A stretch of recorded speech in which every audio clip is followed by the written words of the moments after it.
Hello बच्चों, good morning. This is Jitendra sir. बच्चों, आज हम शुरू कर रहे हैं अपना चैप्टर नंबर 10, ठीक है, जिसका आज हम पहला पार्ट करेंगे। और ये आपका चैप्टर बच्चों शुरू होता है पेज नंबर 202 से। आप अपनी बुक का पेज नंबर 202 निकाल लीजिए, वृत्त वाला, इस तरह से आपको दिखेगा बच्चों।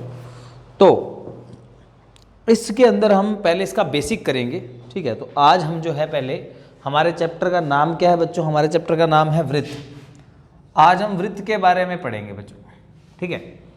तो वृत्त के अंदर बच्चों क्या होता है? वृत्त क्या होता है देखिए, मान लीजिए आपके पास एक रस्सी और एक कील है। आप उस कील को ठोक दो, यहाँ कील को ठोक दिया, अब उस पर रस्सी बांध दी। अब उस रस्सी का जो मान लो इतना लंबा धागा है, रस्सी है, उसको पेन के साथ बांध दो ऐसे। अब ये हिस्सा कील के साथ, ये हिस्सा पेन के साथ।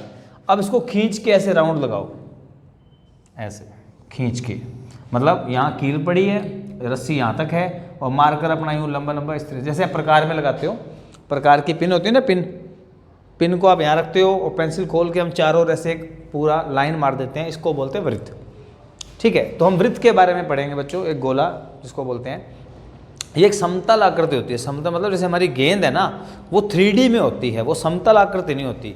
लेकिन जो ऐसे जो हम लाइन, जैसे बोर्ड है, अब बोर्ड पे मैंने ये बना दिया तो ये एक समतल आकृति बन गई कि मैंने जो हमारा बोर्ड है उसके ऊपर हमने जो है इसकी आकृति को बना दिया, वो हमारी समतल आकृति होगी। तो बच्चों वृत्त के बारे में पढ़ेंगे हम। वृत्त के अंदर बच्चों जो हमारा पेज नंबर जो है 202, वो आप निकाल लीजिए अपनी बुक के अंदर। इसके अंदर हमें एक गोलाकार आकृतियाँ दी गई हैं, ये वाली, ये सारे वृत्त के उदाहरण दिए गए बच्चों, आप देख सकते हो। इसके अंदर हमारे पास सारे वृत्त के उदाहरण हैं, ठीक है। और इसके अंदर जो है आपको वृत्त के बारे में कुछ बातें बताई गई, आपको बता देते हैं, देखो ध्यान से। जैसे जो वृत्त होता है, ये वृत्त का केंद्र कहलाता है। जहाँ पिन रख के प्रकार जब गोला मार देते हो तो जो पिन की जो जगह होती है वो हमारा वृत्त का केंद्र कहलाती है बच्चों, ठीक है। तो ये क्या है? ये है वृत्त का केंद्र, ये, ठीक है, इसका नाम है वृत्त का केंद्र। अब जो वृत्त का अब वृत्त के अंदर 3 भाग होते हैं, 3 भाग। एक तो वृत्त खुद जो लाइन है, एक वृत्त का बहिर्भाग,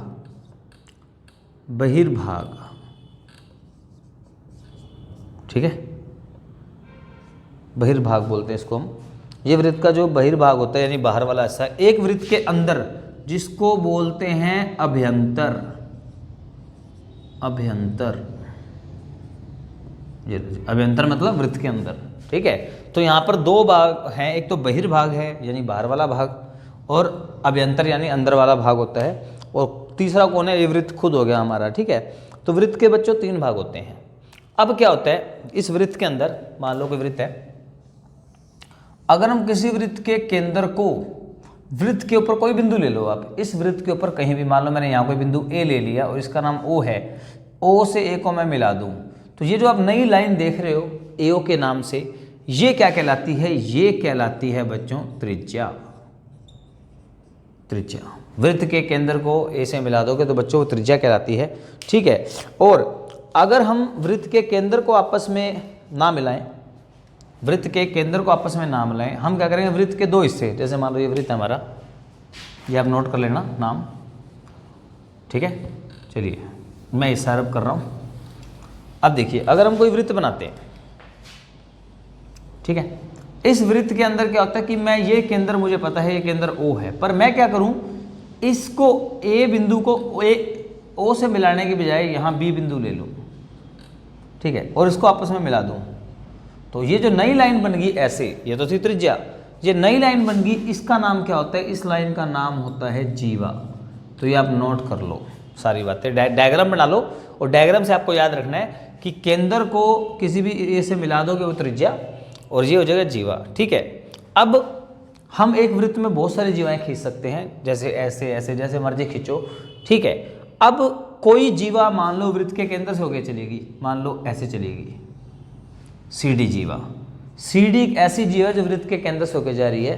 तो आप ये बात नोट कर लो स्टार लगा के, वृत्त के केंद्र से जाने वाली जीवा सबसे बड़ी जीवा होती है, सबसे बड़ी जीवा होती है। जो वृत्त के केंद्र से जीवा जाती है वो बच्चों क्या होती है, सबसे बड़ी जीवा होती है, ध्यान रखिएगा। और इसका नाम वो व्यास कहलाती है, व्यास कहलाती है, वो व्यास कहलाती है बच्चों। तो ये बात नोट कर ले, वृत्त की सबसे बड़ी जीवा वो केंद्र से होके जाएगी हमेशा ओ से, और इसका नाम क्या बन जाएगा, व्यास। अगर हम ध्यान दें तो देखो केंद्र से ये कौन था, आर, त्रिज्या को बच्चों पर आर भी कहते हैं, ध्यान रखना। ये भी आर है, ये भी आर है, क्योंकि इस केंद्र को मैंने डी से भी मिला दिया, सी से भी मिला दिया, दोनों आर हो गए। देखो ये एक आर था, जब केंद्र को बाहर किसी भी बिंदु से मिला दोगे, अब मैंने केंद्र को एक सीधी रेखा पर दो बिंदुओं से मिला दिया, केंद्र को सी से भी मिला दिया, केंद्र को डी से भी, तो दो आर बन गए। तो यहाँ पर एक फॉर्मूला बन जाता है बच्चों, क्या, कि जो व्यास होता है वो 2 गुना होता है त्रिज्या का। अगर दो इधर भाग में ले लें तो यूँ कह लो कि व्यास का जो आधा होता है, अब मैं व्यास का आधा कर देता हूँ, 1/2 गुना व्यास। तो अगर व्यास का जो आधा होता है वो क्या होता है, त्रिज्या होती है। तो ये हमारा फॉर्मूला है, ये नोट कर ले बच्चों, ये 2 बातें नोट कर लें, ये हमारी इंपॉर्टेंट बातें हैं, ठीक है, आप इसको नोट कर लीजिए। चलिए इसके अंदर जो है अब हम 2 शब्द पढ़ेंगे, ये मैं सारा मिटो रहा हूँ, आप नोट कर लो। देखिए अब हम 2 शब्द पढ़ेंगे। अब इसमें एक चीज और रहेगी, पहले वो सुन लो। मान लीजिए कोई वृत्त है, केंद्र ओ, आपने क्या है, वृत्त को यहां से काटा बिंदु ए से, और यहां से भी काट दिया बिंदु बी से, क्या कर दिया, काट दिया, यहां से क्लिक कर दिया। अब ये वृत्त कुछ ऐसा बन जाएगा, ए बी कि मैंने ये ऐसा काट के जैसे चूड़ी नहीं होती, चूड़ी कभी टूट जाती है, तो एक चूड़ी बड़ी होती है, एक छोटी होती है। अगर वो बीच में से टूट जाती है तो ये बड़ी चूड़ी है, छोटी चूड़ी है। तो ये जो चूड़ी की आकृति जो बनती है ऐसे बैंगल की आकृति, तो ये क्या कहलाती है, इसका नाम होता है बच्चों जीवा। और ये छोटी है तो इसलिए इसका नाम है लघु जीवा। ये बड़ी है, इसका नाम होता है दीर्घ जीवा, दीर्घ जीवा, ध्यान रखिएगा, ठीक है। तो जब हम यानी वृत्त का कोई भी भाग क्या कहलाता है, जीवा। तो आप यहाँ पे लिख सकते हो कि वृत्त का जीवा जो है, सॉरी जीवा नहीं बोलते, सॉरी, जीवा तो आप उसको बोलते हैं जो मैंने अभी लिखवाया था, जीवा नहीं बोलते, हम इसको क्या बोलते हैं, चाप बोलते हैं, चाप, ठीक है, ये लो चाप बोलते हैं। यानी हमारे पास चाप की परिभाषा क्या आ गई, चाप क्या होता है, वृत्त का एक छोटा सा भाग, वृत्त का एक छोटा भाग, ठीक है, छोटा या बड़ा कोई भी हो सकता है, छोटा या बड़ा भाग चाप कहलाता है, चाप कहलाता है। ये आप नोट कर लो बच्चों, ये पॉइंट चाप कहलाता है। तो हमने अब तक 3 बातें पढ़ी हैं, त्रिज्या, जीवा और चाप के बारे में। चलिए अब हम पढ़ते हैं 2 पॉइंट और, हमें 2 पॉइंट और पढ़ने हैं अभी।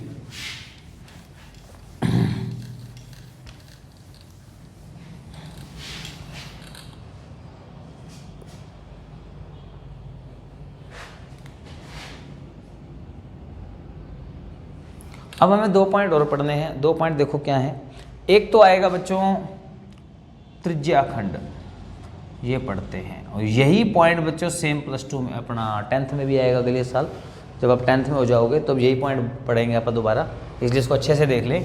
त्रिज्याखंड क्या होता है, किसी वृत्त में ना बच्चों, आप जानते हैं जब आप किसी केंद्र O को वृत्त के 2 हिस्सों से मिला दें, यानी A से और B से, अगर मैं A से O, एक मिनट, A से O और B से O ये 2 मिला दिए तो ये दोनों R आ गई त्रिज्याएं, और ये कौन थी हमारी, चाप थी, ये भी चाप। अगर कोई वृत्त का ये वाला हिस्सा जो है, ये वाला, ये सारा हिस्सा, ठीक है, ये सारा हिस्सा जो है बच्चों, ये क्या कहलाता है, इसका नाम है त्रिज्याखंड, त्रिज्याखंड।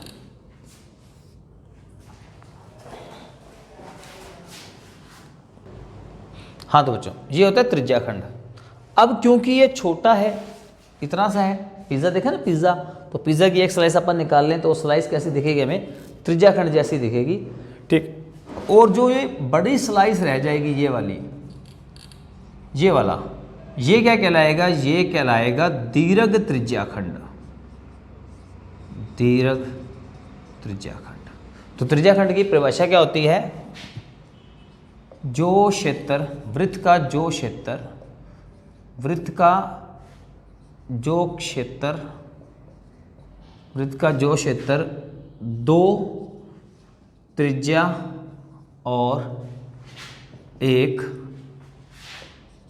चाप के बीच घिरा हो। वृत्त का जो क्षेत्र दो त्रिज्या और एक चाप के बीच घिरा हो वो क्या कहलाता है, त्रिज्याखंड कहलाता है। इसी तरह से एक शब्द और पढ़ेंगे हम जिसका नाम है वृत्तखंड। वृत्तखंड, वृत्तखंड क्या होते हैं, वृत्त के अंदर मान लो ए और बी थे, हमने केंद्र से मिलाया तो त्रिज्याखंड, अगर आपस में मिला दें तो ये वाला हिस्सा जो है, ये वाला, इसका नाम पड़ जाएगा वृत्तखंड। यानी कि वृत्त का जो भाग एक जीवा, ए और बी मैंने बताया था ना अभी कि जब ए बी को आपस में मिला दोगे तो वो क्या कहलाती है, जीवा, और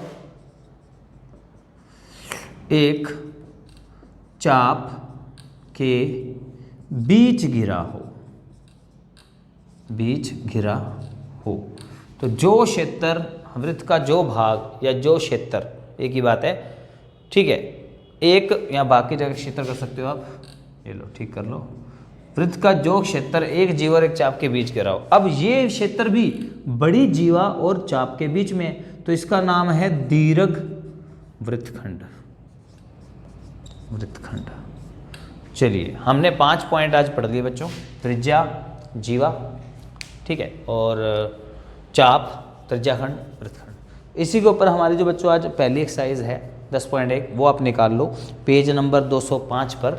तो आप बच्चों यहाँ पर देख सकते हो, ऐसे हमें 205 प्रश्नावली दी गई है, ठीक है, और यहाँ पर जो है ऐसे आपको आज हम फिल इन द ब्लैंक्स करेंगे। तो फिल इन द ब्लैंक्स आप अपने निकाल लीजिए, आपको साथ साथ पढ़ने हैं मेरे, ठीक है, छोटे छोटे फिल इन द ब्लैंक्स हैं, अभी हो जाएंगे, तो आपको साथ साथ पढ़ने हैं, देखिए ध्यान से।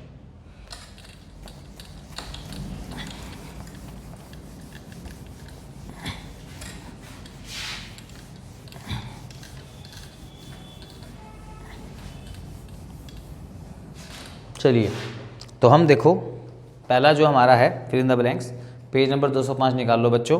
क्या कहते हैं, वृत्त का केंद्र वृत्त के डैश में स्थित होता है। बाहर दो ऑप्शन है, बहिर्भाग, अभ्यंतर, हमने पढ़ा था ना। तो वृत्त का जो केंद्र है वो कहाँ होता है, अंदर होता है, यानी अभ्यंतर।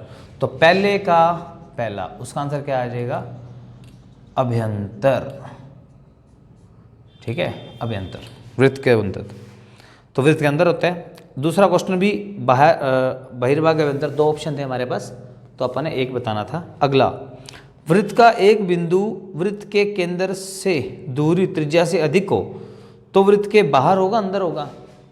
वृत्त का एक बिंदु जो वृत्त के केंद्र से दूरी त्रिज्या से अधिक हो, अब देखो कोई भी बिंदु वृत्त के ऊपर होगा ना, उसकी दूरी कहलाती है बच्चों त्रिज्या। अगर कोई किसी की दूरी त्रिज्या से बड़ी है, मतलब वो बाहर आ गया पॉइंट। अब ये दूरी जो है OB, ये क्या है, AO से बड़ी है, AO से बड़ी है, बड़ी है मतलब वो बाहर जाएगा, ठीक है। तो उसने पूछा था एक बिंदु जिसकी केंद्र से दूरी त्रिज्या से ज़्यादा हो, अधिक हो, वो वृत्त के किस किस भाग में स्थित होगा, बहिर्भाग। तो दूसरे का आंसर है हमारा बहिर्भाग, ठीक है। तीसरा देखो, तीसरे में क्या बोला है, वृत्त की सबसे बड़ी जीवा, बताया था ना, वृत्त की जो सबसे बड़ी जीवा होती है, अभी आपको डेफिनेशन लिखवाई थी। तो वृत्त की सबसे बड़ी जीवा क्या कहलाती है, व्यास। अभी आपको बताया था, जो वृत्त की सबसे बड़ी जीवा, यानी जब कोई वृत्त है उसके केंद्र से जो सबसे बड़ी जीवा गुजर जाएगी उसका नाम क्या पड़ जाता था, व्यास, हमने पढ़ा था अभी। उसके बाद वृत्तखंड क्या होता है, एक चाप और किसके बीच होते हैं, मैंने को बताया था कि मान लो कोई वृत्त बन रहा है, ठीक है। अब अभी मैंने बताया था कि जो एक जीवा और एक चाप के बीच होता है, ये जीवा है और ये चाप है, और इसके बीच वाला एरिया ये, इसका नाम क्या होता है? वृत्तखंड। ठीक है, जीवा और चाप के बीच में होता है वृत्तखंड बच्चों। तो वृत्तखंड जो है हमें बताना है, इसमें क्या था कि एक वृत्तखंड एक चाप के और डैश के बीच होता है। तो डैश के बीच मतलब जीवा के बीच। तो हमारे चौथे का आंसर क्या आ जाएगा बच्चों? जीवा।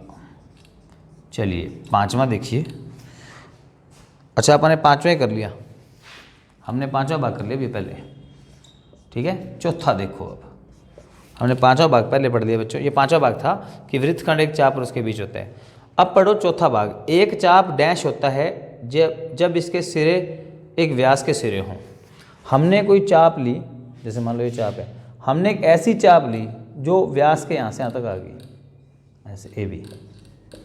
एक चीज़ और कि जो चाप होती है बच्चों, हमने व्यास किया था, इसके अंदर एक बात और नोट कर लो, जो व्यास होता है ना उसके दोनों ओर जो चापें होती है ऊपर नीचे, वो क्या कहलाती हैं? आधा वृत्त कहलाती हैं। आधा मतलब अर्धवृत्त, ऐसे अर्धवृत्त कहलाती है। तो इसके अंदर क्या पूछा है कि कोई चाप जिसके सिरे पर व्यास हो वो क्या कहलाएगा? अर्धवृत्त कहलाएगा, अर्धवृत्त। ठीक है, पांचवा पॉइंट हो गया था। अब देखो छठा पॉइंट। छठा पॉइंट पढ़ो। एक वृत्त जिस तल पर है उसे कितने भागों में बांटता है? तो मैंने को बताया था वृत्त जो है वो एक तल को वृत्त तीन भागों में बांटता है। बहिर्भाग, ठीक है, वृत्त खुद और अभ्यंतर। तो ये हमने पढ़ा था अभी, अभ्यंतर तो तीन भाग में बांटता है। ठीक है, यही हमारा था और ये हमारा पहला जो प्रश्न है बच्चों कंप्लीट हो गया। दूसरा हमें बताना सत्यासत्य है, बड़ा सिंपल सा है, पढ़ो ध्यान से। केंद्र के वृत्त पर किसी बिंदु को मिलाने वाला रेखाखंड वृत्त की त्रिज्या होती है। केंद्र के किसी बिंदु को, केंद्र के वृत्त पर किसी बिंदु, केंद्र को वृत्त पर किसी बिंदु से, इस केंद्र को वृत्त पर एक बिंदु से मिलाने वाले को क्या बोलते हैं? त्रिज्या। सही है, तो पहला भाग क्या आएगा? सत्य। ठीक है, हमारा पहला भाग सत्य है बच्चों। दूसरा, एक वृत्त में समान लंबाई की परिमित, परिमित का मतलब होता है कि लिमिटेड, भी थोड़ी ही जीवाएं होती हैं। अब देखो ध्यान से, कोई भी वृत्त होता है बच्चों, अब इसमें मान लो ए बी हमने ले ली जीवा, अब आप ऐसे सी डी भी ले सकते हैं, ऐसे ई भी ले सकते हैं, तो आप अनेक ले सकते हैं। परिमित मतलब लिमिटेड, भी आप लिमिटेड ले सकते हैं, लिमिटेड नहीं आप अनलिमिटेड ले सकते हैं, अपरिमित ले सकते हैं बहुत ज़्यादा। तो दूसरा जो भाग होगा वो हमारा असत्य है बच्चों, दूसरा भाग। चलिए अगला देखो।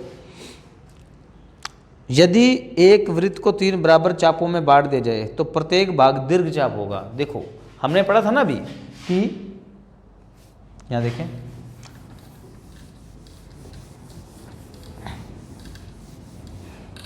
हमने पढ़ा था कि एक वृत्त में अगर आप इसको यहाँ से काट दोगे तो साफ पता लग रहा है ये वाली छोटी चाप है, ये वाली बड़ी चाप है। वो कहता है अगर तीन बराबर भागों में काट दिए, तो अगर तीन बराबर भागों में काट दोगे बच्चों तो सारे बराबर ही होगी, कोई बड़ी चाप तो रही नहीं। तो ये कहता है कि बड़ी तो एक प्रत्येक भाग दीर्घ चाप होगा, ऐसा कुछ नहीं होता, तो ये भाग असत्य है।